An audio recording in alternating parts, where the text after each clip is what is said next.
Hey, welcome back, YouTube. MTG Moxman here. Hope you guys had a very, very happy New Year, and I hope everyone's doing fantastic. I missed you all. I know Christmas holidays get a little crazy around for me, and I'm not always online doing my videos, so I apologize for my regular loyal viewers who enjoy watching, but family first. You know how it goes, guys. All right, so here we are. We're in a new year. Tons of stuff has happened in the last, 2 weeks. I will take back my statement about Theros Beyond Death. The set does not look that bad now that I've seen some of the cards. We talked briefly about the Nyx Lotus yesterday. That card is going to get banned, guys. I see it now. It is... The potential for abuse is massive. All you need is a set that's heavy in its casting costs on certain colors. 2 casting cost enchantments that are the same color. And you can literally blitz out such a heavy mana flow that... Think about with even that manifold key to untap artifacts and stuff, I can see so many abuses right now that I'm just sitting there salivating at the mouth wondering what I can do to this before it comes out. And it's funny, I just saw that the MTG historian has done a similar video to what I did yesterday. I haven't watched this video yet. I'm sure it's probably better than mine because he has a lot more graphics and stuff. But I wonder if he's thinking the same thing I am, which is kind of funny because I had it out first, but I have 20 views and he has 20,000 views. Nah, I'm not bitter. I don't care. Because you guys are the one who watch. Now, mine is actually... We're not going to talk about that today. I was just saying this is a new year. Lots of stuff has just happened, right? We know that things like Box of Theros, which I paid... Hold on. I paid... Can you see that there? $88.50 plus tax for these boxes, I guess, when I bought them. It's about $100 a box. And they're going for like $200 now. And you guys remember the rule. It is double your money and you get out, okay? Is generally how I do it. So I have a whole series of stuff I'm going to put out. Not massive amounts, but I'll put out 2. Let's see here. I'll show you guys one. I'm going to put 2 of my Journey into Nyx. I'm just piling up as we go here. Because after this video, I got to put these all online. So I'm double tasking my workload. I also really should clean this basement up since I have the day today where we're not running around. But anyway, 2 Journey into Nyx, 2 Theros, 4 of my World Wake starter decks. Because again, these have gone up and I'm like, no, it's time to cash out. We can get some money for them. Right?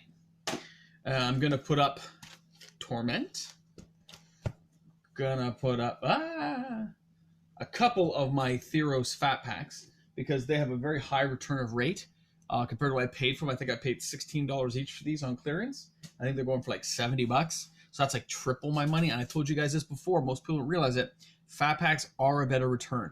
They're a better return for value overall than a booster box. Just because there's less of them made. The print run is much smaller. People buy them and open them more often. They don't save them, which is why you always hear people like Rudy and them say, oh, it's not collectible. It's not collectible. When somebody says it's not collectible, chances are it might be. Might be. You still have to think for yourself. You're talking from a guy who lives in a basement. All right. Born with a Gamble. I got 2 of these bad boys I'm going to put up. Again, they're still, I paid like $16. They're still going way higher than that. 2 Journey into Nyx ones. And the thing is, these are more recent set, guys. These are actually nearing their turnover point, but they're not quite there. But I can let these go, make up some of my profits, and I can hold on to things like Tarkir and not give those up yet. Or Battle for Zendikar. I can hold those ones longer and not shift them out. But the older boxes like Betrayers, I can put just one of these. Nemesis, which I actually paid $175 for this. So this was probably when I was doing my... booster drafts, and I mix a whole bunch of boosters together and give random things to people. And like this is 2002, so you're talking this is 18 years old. I paid $199 for the Torment. Right, I probably paid what was market value at the time, but I think it's going for around 500 and change. So even with fees, double your money, get out. Right. So these are the ones I'm going to put up now. I'll put those up today on my thing, which you'll find me 416 Boomstick. You can see the stuff I put up. But I think it's a good way to put my stuff out there now, get some money back. Because even here, if we're talking, and again, this is not life-changing money, guys. This is not going to alter my existence, okay? But we'll go over that in a second, what it does do. So let's do some friendly math. We'll say I get 500. About 500. It's about 500. So that's $1,500. And I spent 600. Minus a little bit of money for fees. We're gonna say I walk away with about $400 per box. So it's $1,200 minus initial money of 600. I walk away with $600. Okay. Initial money comes out, which is 600 goes back to me, which in this case would go into a savings account, whatever. The other 600 goes right back into Magic. Well, 600 is basically another case of something more modern. Okay. There are still people doing their sales, right? Boxing Day sales and stuff. So I might be able to get something cheap. I have to go to my local stores and check it out. But look at that. 3 boxes got me double my money, and I get 6 boxes back. That 6 boxes will continue to grow, guys. It goes out like a pyramid, right? Assuming you can get the same value. Okay. I will check whatever is on eBay and I will mark it lower than them. I do that every time. Okay. I also ship the highest weight. Like I pack these things all to hell. I only sell to people who have like super high feedback and have lots of feedback. So I know they're not going to try to rip me off. I will just cancel low level sales because I'm not willing to risk losing that kind of money to people. And when eBay goes to disputes, if both people have high stuff, the more realize we're not really trying to cheat each other or something's gone wrong. So we got those. I think these go for like $50 a pop. So there's another couple $100. I don't remember what I paid for these, by the way. I think I paid $12. So like triple your money. So that's good. There's, let's say another $200. These can go for at least $50 each, right? So there's another $100. We'll say the booster box, I get like $150 a piece for each of these Theros ones and that. So I walk away with a few $100 there. So when all is said and done, I'm going to walk away with about $2,000 worth of stuff. Profit, I think, give or take. That $2,000, well, half that goes back to me because that's the investment. The other $1,000 gets me a box and a half, a case and a half of Magic. Well, that's more than what I have here, isn't it? So I'm out ahead. And that's the good news, right? Each of these Theros, they're all going for closer to $200 now, right? I'm going to sneeze.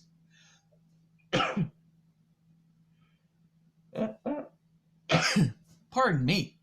Now, as I was saying, if each of these boxes goes for $200, that doubles my money again. It's not as big of a profit, though, compared to these ones, okay? But that's understandable. It's a much newer product. I actually expected to sit on these for a very long time. I didn't realize the sets would go up so much in such a short amount of time. So I have more of these. I have some unopened cases of these, but these are just loose ones I have around, so I can afford to ship those ones out, double my money, and that's an extra 4 boxes, right? Plus my investment back. If I don't do my investment back, guys, I could buy literally 3 cases of Magic. I could move forward, right? Which is very, very good. Depends if I want to tie up my money for another 5 to 7 years. That's up to you as an individual seller to decide if it's worth gaining that kind of profit. If your money is dead money, you don't care about it, you've already spent it, and it's already been paid off on credit cards, whatever, however else you paid it, then you can reinvest this money as an investment and buy a lot more Magic. Like right here, we're talking 3 boxes, 4, 5, 5 boxes of Magic, 6 fat packs, 4 intro decks. Think about that. I actually have Theros intro decks too, which I don't know what they're worth. I can look them up later. Remember, I usually open them here for fun. But some crazy stuff. So I'm looking forward to seeing what those profits will be. I will keep you guys apprised as it sells. I don't mind telling you guys exactly what I make and what I sell things for. I think it's a good way to let people know how money can be made in Magic or how it can be lost if you make a mistake. Never play with money that you cannot afford to lose. That is a rule. And please always remember that. That is a rule. This is a game. You can afford to lose a lot of money if you're silly with it, guys. I tend to be a very conservative person, so I don't tend to lose on Magic. I actually don't think I've ever had a loss per se. I don't think I've actually lost any large amounts of money at all. I generally make money when I do my sales. I'll think about that. Nothing's coming to my mind of anything I've lost money on. I'm looking around the room. But that's okay. I can chop up to experience too. But whenever I open a box, that is technically lost money, unless I can get a lot of Magic money out of it. Like when I open up these decks and stuff like that, like here. When you open up these kind of things, unless you get something amazing, you are losing money. I opened those 6 packs yesterday. It was, what did I get here? Sorry, I have the cards right here. I don't think I got anything great. Paragon, Oathsworn Knight, Return. I'm looking here. I've got a couple like the nice full art cards, which depending, these ones could have value in the future. But guys, the sealed product is always going to give you a higher yield rate of return on your investment, and that's the way it should be, because it's the unknown of what's in those that drives it up.